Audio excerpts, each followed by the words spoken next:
It's your boy, Amreezy, and I'm back with another Road to Sorare Boss episode where we follow my journey, the wonderful world of Sorare. I did wait for this video till after the Chelsea game on Thursday in the Conference League. I was hoping a really good score might happen and I'd be able to talk about it on stream. It wasn't as good of a score as I wanted. I'll show you later why. It didn't quite pay off, but it was a fairly good game for me still.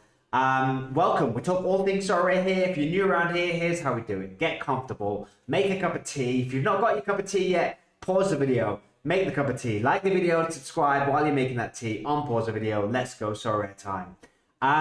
So in the Sorare world, they have changed the essence boxes rewards, and as someone who I won quite a lot, say for me, quite a lot of essence last week and was able to craft a card. It was a rubbish card, obviously, but they've changed the rules, so it's now less. You get less essence basically across all the leagues, it seems, which isn't great. There's a lot of people online talking about how, you know, I'm not going to play Sorare anymore. That's it. That's the end of Sorare. And this seems to happen every time Sorare change the rules. So I'm not going to get too much into that. I'm going to keep playing Sorare. Obviously, it's not great that I'm going to get less essence probably in the future, but it's still a fun game. It's still not bad enough for me to not want to keep playing Sorare, so I'm still on board. We're going to be looking at my Sorare lineups from last week, where I did change my strategy. I kind of am focusing on the weekly Europe, Chelsea in Europe now. I'm focusing on in-season more. I'm trying to shift my gallery, trying to make a lot of trades to get rid of those classic cards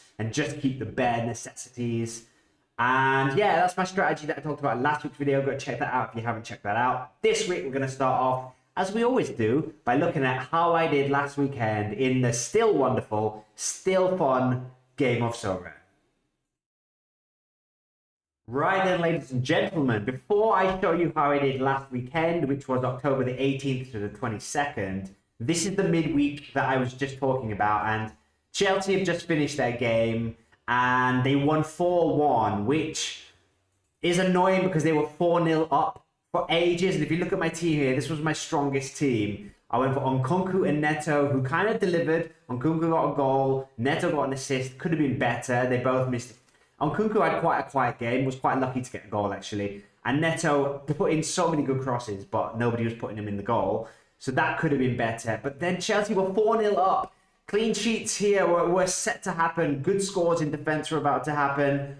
Unfortunately, they conceded a goal and 4-1 ruined this score, ruined a really good score for me.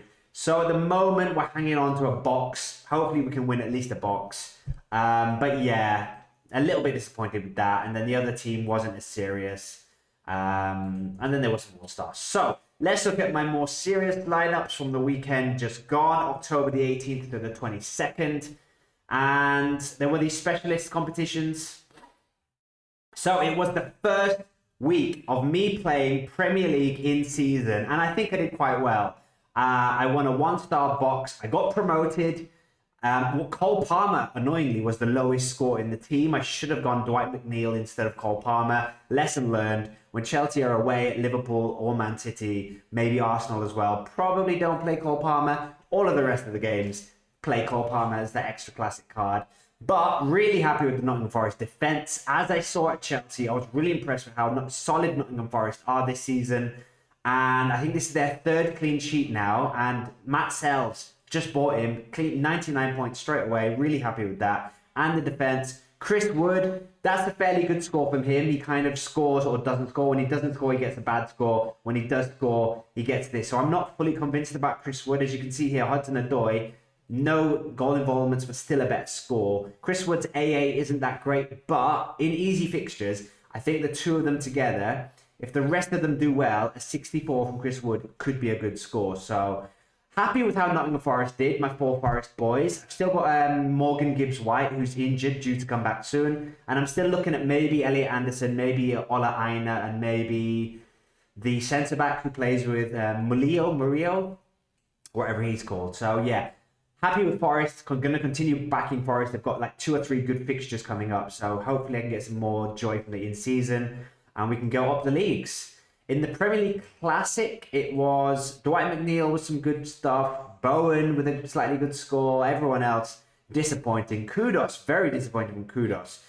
With West Ham, at the beginning of the season, I did buy a lot of West Ham cards in the hope that Lopetegui would hit the ground running. It seems that that's not happening now. So I am going to sort of maybe sell some of the West Ham cards and just keep Bowen, Kudos, the goalkeeper, and kind of lose, I kind of was building a bit of a collection. I think what I'm going to do, I've already traded out one of them, I think Danny Ings. I'm going to get rid of the likes of Emerson and a few of the younger players and just keep the bare bones of that West Ham collection and not look to go any further with that. I think I'm going to have to concede defeat on West Ham. Wasn't the best call pre-season, but or I hold on. Maybe they change the manager again. Maybe someone else comes in. So for the time being, I'm reducing just a few of the West Ham cards, and then I might reduce more in the future. But for now, that's what we're doing with West Ham.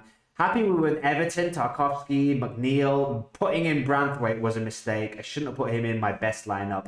I should have put Tarkowski in there. But all the predictions, everybody was saying that Branthwaite would be back for this game, should have started, but it seemed Michael Keane started. And then Michael Keane then scored. So Branthwaite might be out of the team for a little bit longer now. So we won't be risking him anytime soon. That's the lesson learned there. In Champion, Said Ben Rama. I mean, this is why I might keep some on my West Ham cards, because the ones that have left West Ham, like Said Ben Rama, are doing really well. He's having a nice little purple patch of form. 105 from him. So Lyon are doing really well in the French league. He seems to be back in the first team. That could be a good card. Ganica, bad score. Areola, bad score. Shah, okay score. Zakaria, not a good score from him. And then the B team in the Europe, again, nothing really to get excited about there. Kepa, maybe a little bit of excitement about Kepa. Bournemouth in general, I've been really impressed with. I think Bournemouth are quietly building a team that most people aren't really talking about, Bournemouth. But I've been impressed with Bournemouth, and I don't think it's that crazy to say I could look at a few more Bournemouth players for the in-season cards. Maybe there could be like a cheap in-season team for maybe 5 or 7 games of the season when they have a good fixture. Kepa in goal. I've already got a Bournemouth card. I'll spoiler alert, I already did buy a Bournemouth in-season card. I'll show you my new cards in a little while. There's not been much activity, but I've been doing a few swaps here and there. So Bournemouth could be a good team. Kepa has been putting up some good scores. Even when they concede goals, he makes a lot of saves, so he gets good scores. So 65 from him. Delighted with that. Challenger, nothing to get too excited about there. Contender in season. So at the end of last week's video, I had bought some Premier League in-season cards. After that video, I bought a few Contender in-season cards. I basically traded this guy Fulgencio and this guy Marquez. I already had them in Classic, so I kind of got rid of them in Classic and got them in season. That's my plan. Just for that, and I already had a Santos defender who didn't play this week, annoyingly. So I've got these two boys from Atlas. I think Atlas could have a good last couple of games of the season before the playoffs. They're one of those teams in Mexico where they've not guaranteed a playoff place yet, so they still need to get a few wins to make sure they qualify for the playoff round of the season. So with that in mind, I've gone for, and I do have a bit of a soft spot for Atlas. They have a few ex-Santos players, so I kind of like them. They've got a few exciting players like Marquez and Fulgencio, who I've been following for a while. So I bought a few in-season Contender cards, traded them mainly for old Classic cards, and I thought I'd throw a cheap lineup in there, and we got relegated. So lesson learned, don't make those kind of mistakes when you're in Division 2. So we're in Division 3 now, and I'll be a bit more careful with the Contender in-season teams. Contender Classic teams. Oh, by the way, have I told you which teams won rewards? I won a box for my Premier League in-season team. I won a 1-star box. And my Contender Classic, I won a box as well for this lineup with the Necaxa defense, Necaxa midfielder Paradela, what a legend he is. Sordo at Santos, even though Santos are terrible, bottom of the league, Sordo's kind of doing good. He is a glimmer of light from this season. So Sordo, 52 from him, not too bad. And then my boy playing in Colombia, Vergara, 70 from him. Love that guy. In the other team, it wasn't great because Doria let me down, Marquez at Atlas let me down. These two boys doing quite well. Idrissi at Pachuca. Naughty little striker. Look at this. He lost 2-0, but still put a 64 up. He's got good AA, Idrissi. He's back on form. I'm calling it. Osama Idrissi. We're getting back to form. Look at this. We're getting back to where we were last season when this kind of naughty stuff was happening. So we could be getting back there. We could be getting back there. I got him here when I saw low prices here, and I think it's been working out, that one. I think that pick's working out. So hopefully he can have a good, strong end to the season in Mexico. Then we've got under 23s was the best team of the week for me. Under 23s was my best team of the week. And annoyingly, John Duran decided not to score off the bench this week. I've been playing him in my under 23 teams most weeks this season, and he's been doing really well. Starting on the bench, coming off the bench, scoring, giving me a good score. This week, he came off the bench and showed that he is human after all, and didn't score. And I could have done much better if John Duran had one of his games where he scores.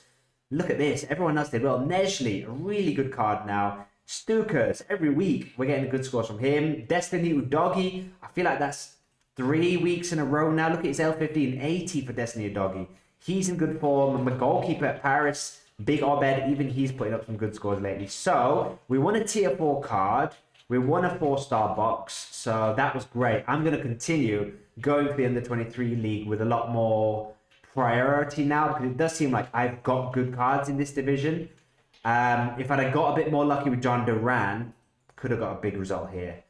And then there were some training lineups. And then let's talk about warm-up. This is something I've not taken seriously at all on Sorare so far since they introduced it. I won a box from this, and I think from this box I won 10 essence, maybe 20 essence. Now that's not going to happen in the future, now that essence is being reduced. But it did show me, apologies, that warm-up is something I need to take more seriously. And I think what my strategy was this week was I'll put a card that I don't really want to play in my serious lineups, like Premier League Classic. Jackson had a tricky fixture away at Liverpool, but I did have a feeling that, maybe if Chelsea get a goal, Jackson will be involved. He'll definitely play 90 minutes. And he did. So I think what I'm going to do with the warm-up lineups, and I also learned you can play a warm-up lineup in every competition, in under 23, in Contender, but you have to play one limited card with those. But then there's also one warm-up card where you can pick 5 free cards. So I previously dismissed this as kind of, this is just for beginners that don't have any limited cards. It's not just for those beginners, I think. It's for people like me as well, who aren't quite Sorare Whale accounts, are playing on a bit of a mini budget, not a proper Road to Glory budget, but a slightly reduced budget where I'm trying to be a bit clever. And I think the way I'm going to play warm-up is enter a warm-up for every lineup now, because I won a box from this one, so that's better than nothing, with 3 cards mainly, and put in a card that is like a 50-50 card, where like maybe they're going to play, maybe they've got a tricky fixture, but they're a good card like Jackson, and then pick 4 guys who have really good fixtures that everyone else will be playing. So everyone else will be picking these kind of players, and then I pick one wildcard pick that is a bit of a gamble, and then maybe across the lineups, one of them pays off. That's my warm-up tactic, basically. So I'll be implementing that now. Let's have a look at the new cards that I bought. It's not been a crazy amount. But, oh, by the way, I realized with my Chelsea collection, this one, I'm on 3%. And I needed one more card to get to the 4%. Basically, I'm on 470, so I need 30 more points, which are going to come from Kepa when he gets to a certain age. It's going to come from...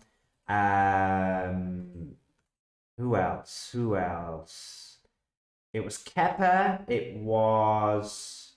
do I need to buy another one? No, it was Madueke. Madueke is on 10, so he'll go up to 20 in 7 days. Kepa will go up in a similar amount of time. Then I needed to buy one more card so that I can get to the 4% thing. So I bought Ruben Loftus-Cheek. I didn't buy him. I traded him with a bot for some classic cards that I didn't want anymore. So Ruben Loftus-Cheek is one of the new cards that I bought. Also, not a bad card because AC Milan are playing well. When they've got a good fixture, Loftus-Cheek does seem to be, when he's fit, he seems to be in the AC Milan starting 11. So not the worst card to pick up for those kind of classic lineups when AC Milan have a good game. But more importantly, will take my collection in 30 days to 4%. So that's why I brought in him. The other new cards that I bought or traded mainly. So the last thing I showed you was Callum Hudson-Odoi at Nottingham Forest. I bought this Premier League in-season team last week and my Chelsea Europa League goalkeeper so that I can put out a Europa League team. And while it didn't fully work out this week, I'm still going to probably get a box from that lineup, which is not bad. And next Europa League game, Chelsea have an even easier fixture at home. So that could be a really good Europa League lineup for the next game.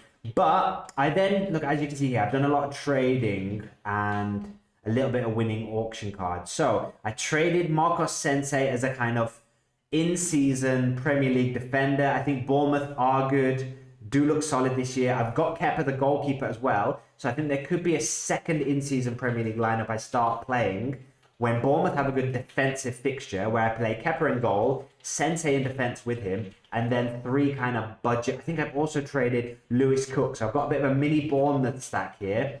And then we played 2 in-season Premier League cards alongside those 3 Bournemouth cards. That could be one strategy. I also picked up these guys for Contender. All of these guys were cheap, 40p, 80p, £1.40. They're cards that have been scoring well. You can see here from their scores, all above 50 L15. And these Atlas guys have mixed form. As you can see from their form here, they have mixed form. But when they have good fixtures, Atlas have been doing well this year. This is a great run of form. So with the kind of crunch time coming in the Mexican season, they've got a few more games, I think 4 or 5 more fixtures before the end of the season. Then the playoff starts. So Atlas should be in the playoffs as well. So with that in mind, I'm going Fulgencio and Marquez, the 2 main attackers from Atlas. And then I'll be mixing them with a few German Bundesliga 2 cards and a few cards that I already have.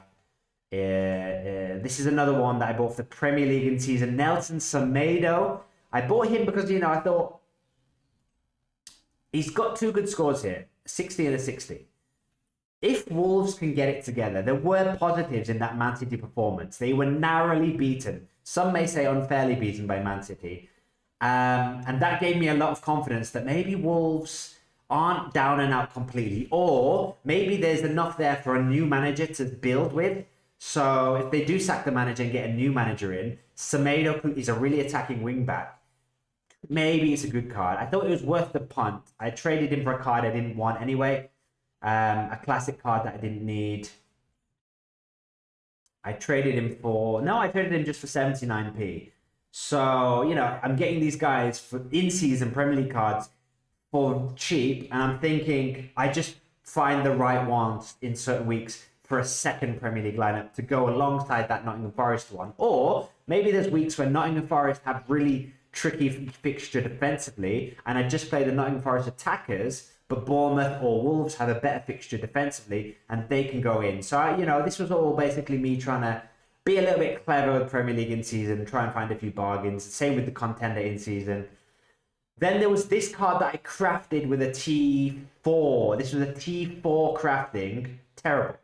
Nico O'Reilly hasn't played, got a few minutes in Europe, but before that hadn't played all season. So I've transfer listed him for £3. If I can get anywhere near that, I'll be happy. I can then put that money into, say, a Contender in-season card. And then there's the Ruben Loftus-Cheek card I just showed you. I traded a bunch of classic cards for him. And yeah, that's my spending. I've got a tiny bit left in the bank. I'll still be looking to trade my classic cards for in-season cards where I can. Mainly in the Contender division if I see a bargain. Or if I want to help my Chelsea collection. So they're my new cards. Let's now take a look at my lineups for the coming weekend. Okay, here we go. These are my lineups for the weekend coming up, which is October the 25th to the 29th. It's game week 21. And there's a underdog special this week where you pick players that all have an L15 of under 45. I've entered this. No, this isn't a complete throwaway lineup. This is a kind of. Sam Johnston was injured last week for Wolves, so he might not play. That's why he's in this lineup, because he's a bit of a punt. And the rest of them are a little bit of a punt, but they're all under L45. So I think if Sam Johnston plays and Wolves get a respectable score against Brighton, Reece James could come back for Chelsea. He didn't play in the midweek game in Europe, so he should be back for Newcastle at home. Brian Nikaxa, good scoring card. His L15's low because he did go through a bit of a period with low scores, but last week he got a good score, so he could get a good score again. Antonio at West Ham, seems like Fulkrung is still never going to come back, so Antonio's the main guy at West Ham up front. They're playing Manchester United at home. Who knows what to expect from Manchester United? Who knows what to expect from West Ham? They could get battered, or they could give you a surprise win. So I'm kind of hoping West Ham, because I've got a lot of West Ham cards as well, I've got to stick with them. I can't just not play the West Ham cards I bought, because that's been my strategy. I bought them for quite cheap because no one else wanted them. This is why no one wanted them, because, you know, I'm struggling with them. But against Manchester United at home, if they're ever going to get up for it, that's the kind of fixture where you think they could get up for it. Manchester United as well, been a bit funny this year. Hopefully Man United don't turn up, crumble, and West Ham fans get up for it. Big fixture still in terms of the name. And then let's see what happens. And then Doria, Atlas at home against Tijuana. Like I said, Atlas need to keep winning. So that's my underdog special. I think it could be good if Sam Johnston plays. Premier League in season. I'm only going to be going for one Premier League in season lineup this week. I know I bought a few cheap Premier League in season cards, but they're kind of a longer play. They're not for this week. So I'm going to be going for the 4 Nottingham Forest cards, who once again have a good fixture. That's why I'm back to Nottingham Forest for these next 3 or 4 weeks. Leicester away. Goalkeeper, defender, Hudson-Odoi and Wood. I'm going to be playing them because I would like to not play Wood and play Morgan Gibbs-White. I'll double check the fitness news before the deadline, but I think Gibbs-White is a bit of an injury risk still. So I think it's safer to play Chris Wood. But if there's any news that Gibbs-White will start, Hudson-Odoi goes up front, Gibbs-White goes in midfield. And Palmer at home against Newcastle. It is a tricky-ish fixture, but Newcastle haven't been amazing this season. So we're going to be going for Cole Palmer again there. But captaining Hudson-Odoi, I think Leicester is a better fixture than Chelsea at Newcastle. So that's Premier League in season. Premier League classics. I'm not really going hard on Chelsea. Well, I am putting Chelsea here in my second lineup. But in my first lineup, I'm going to be going for like a mixed bag of Premier League players. Nick Pope in goal against Chelsea. Kovacic should be playing again for Man City. Southampton at home. Amazing fixture there. Tarkowski, Everton. I'm going to go double Everton. Tarkowski and McNeil. Fulham at home. A great fixture there. And then the only away fixture, oh no, Newcastle are away here, but also away is Solanke, who's playing Crystal Palace away. Now, Solanke's not playing for Tottenham. He's not started for Tottenham in the Europa League game. So I'm hoping that he's rested for the league game. He was unlucky in the last weekend gone, Solanke, not to get a lot more points.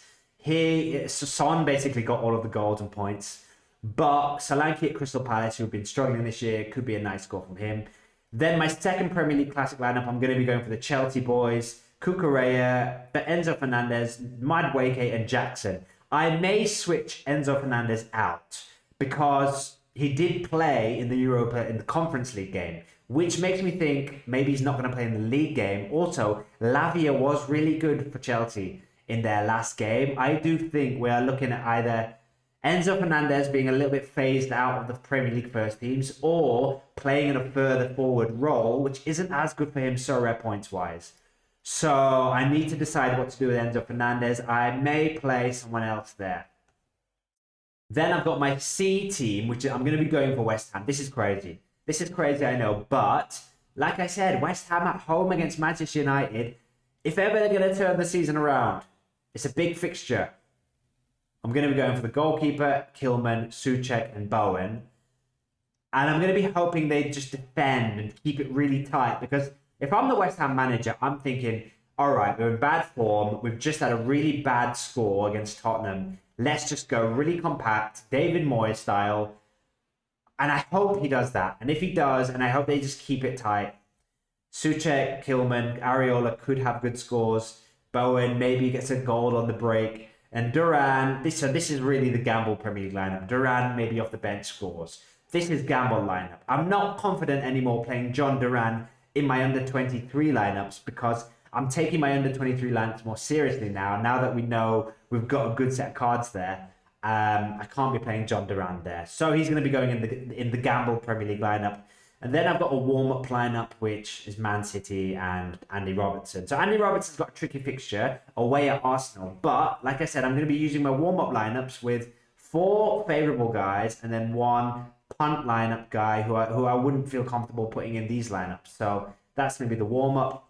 Champion lineup, Raul Jimenez. Can he score again? Sad Ben Rama, can he continue his great form? Gilmore, Napoli are playing like either bottom of the league or second bottom of the league team this week. So Billy Gilmore's in this team, and I've gone for 4 Napoli players in my warm-up lineup. Maybe the goalkeeper doesn't play, but maybe he does. That's going to be a bit of a risk as well. And then Daniel Munoz here, Lewis Cook here.